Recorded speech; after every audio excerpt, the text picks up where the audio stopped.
আপনি দুঃখজনক তো অশনির সংকেত। এই সরকার করে কি? 15 মাস হয়ে গেছে, বারবার আমরা বলছি আইন শৃঙ্খলা বাহিনীকে শক্ত অবস্থানে নিয়ে যান। এখনো যারা দোষর আছে তাদেরকে রেখে দিয়েছেন, প্রশাসনে রেখে দিয়েছেন, তৃণমূলে ওসি বা যারা দায়িত্ব পালন করে এসপি অনেকেই নাকি রয়ে গেছে, তাদেরও তো উস্কানি থাকতে পারে।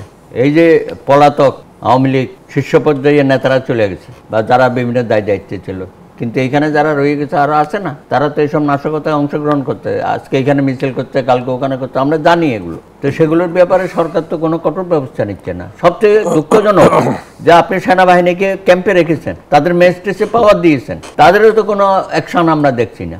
গত কয়েক মাস কয়টা আগুনের ঘটনা ঘটেছে দেখেন, ইনক্লুডিং আন্তর্জাতিক বিমানবন্দর সহ, আমাদের চট্টগ্রামের ইপিজেড সহ।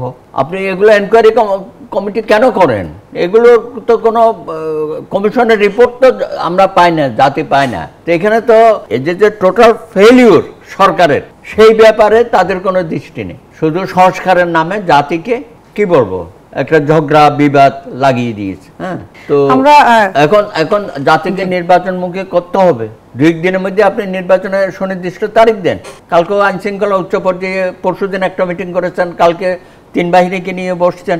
এগুলো তো পজিটিভ কাজ, কিন্তু তাদেরকে তো মাঠে নামাতে হবে। তা এরকম ঘটনা আরো ঘটবে।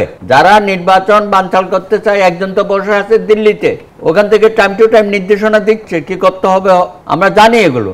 এবং তার নির্দেশে এখানে যারা কর্মকাণ্ডগুলো করছে সেটাও আমরা জানি, পুলিশ জানে এগুলো।